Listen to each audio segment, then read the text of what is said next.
আজি আমি অত্যন্ত আনন্দিত যে অসমৰ আটাইকেইখন মেডিকেল কলেজ আৰু আসাম ক্যান্সাৰ কেয়াৰ ফাউণ্ডেশ্যনৰ আটাইকেইখন হস্পিটাল আজি আমাৰ লগত অনবোৰ্ড হৈছে আৰু তেওঁলোকে কেছলেছ ট্ৰিটমেণ্টৰ কাৰণে আমাৰ লগত সন্মতি প্ৰকাশ কৰিছে।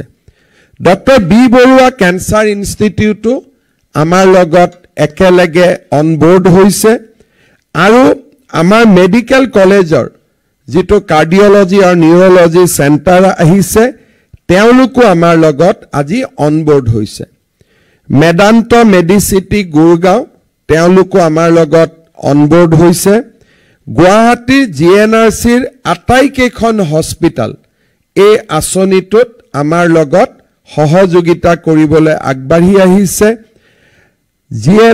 ডাউনটাউন হস্পিটাল তেখেতসকল আগবাঢ়ি আহিছে। মেক্স হেল্থ কেয়াৰ হস্পিটাল তেওঁলোকৰ বহু কেইখন হস্পিটাল আছে গোটেই কেইখন আমাৰ লগত অনবোৰ্ড হৈছে আৰু শ্ৰীমন্ত শংকৰদেৱ নেত্ৰালয়ও আমাৰ লগত অনবোৰ্ড হৈছে। অৰ্থাৎ আমাৰ আপাতত দৃষ্টিত ট্ৰিটমেণ্ট বুলি ক'লে যি কেইখন হস্পিটাল আমাৰ মনলৈ আহে আটাইকেইখন হস্পিটালে আজি আমাক কেছলেছ ট্ৰিটমেণ্টৰ বাবে আমাৰ লগত অনবোৰ্ড হৈছে। ইয়াৰ উপৰিও আমি আৰু কেইখনমান হস্পিটালৰ লগত কথা পাতি আছো।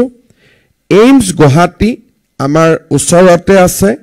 নাৰায়ণা গ্ৰুপ অফ হস্পিটাল আমি যাক নাৰায়ণ হৃদয়ালয়া বুলি কওঁ তেওঁলোকৰ লগতো আমি কথা পাতি আছো।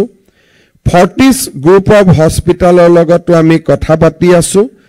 Institute of liver and biliary science তেওঁলোকৰ লগতো আমি কথা পাতি আছো আৰু আন কেইবাখনো কৰ্পৰেট হস্পিটালৰ লগত আমি কথা পাতি আছো।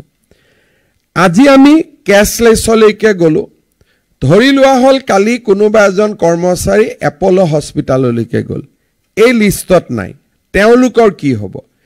তেওঁলোকৰ কাৰণে ৰিইম্বাৰ্সমেন্ট মোডটো চলি থাকিব। অৰ্থাৎ কেছলেছ হোৱা মানে এইটো নুবুজায় যে ৰিইম্বাৰ্সমেন্টটো আজিৰ পৰা বন্ধ হৈ গল। আমি কৰ্মচাৰীসকলৰ চইজ অফ হস্পিটাল আমি ৰেষ্ট্ৰিক্ট কৰিব খোজা নাই। আমাৰ কথা হ'ল যে আপোনালোকে আজিৰ পৰা কেছলেছ ট্ৰিটমেণ্টটো ল'ব পাৰিব আৰু এই কেইখন হস্পিটালত আমাৰ পছন্দ হোৱা নাই কিন্তু বাধ্যত পৰি আমি ইয়াত আহিবলগীয়া হ'ল, তেনেকুৱা পৰিবেশ এটা আমি সৃষ্টি কৰিব বিচৰা নাই। অহাকালি ইয়াত যদি লিষ্টত চাই চেন্নাইৰ এপলো এই লিষ্টখনত নাই কিন্তু আপোনালোকে চেন্নাই এপলোত যাব পাৰিব। ধৰি ললো গুৱাহাটীৰে নেম কেয়াৰ হস্পিটাল আমাৰ হেল্থ সিটি ইয়াত নাই, তাৰ মানে এইটো নুবুজায় যে সেই কেইখন হস্পিটালত আপোনালোক যাব নোৱাৰিব। তাত আপোনালোকে কেছলেছ সুবিধাটো নাপাব। তাত ট্ৰিটমেণ্ট কৰিলে আপোনালোকে ৰিইম্বাৰ্সমেন্ট ক্লেইম কৰিব লাগিব। কিন্তু medical colleges, cancer care foundation, B Barooah, CN centre, Medanta, GNRC, Downtown, Max আৰু নেত্ৰালয়ত আপোনালোকে কেছলেছ ট্ৰিটমেণ্টৰ সুবিধা পাব। সাবজেক্ট টু দ্য সিলিং যে আমি CGHS যিমান আমাক ৰেট দিয়ে সিমান টকালৈকে আমি কেছলেছ ট্ৰিটমেণ্ট কৰিব পাৰিম।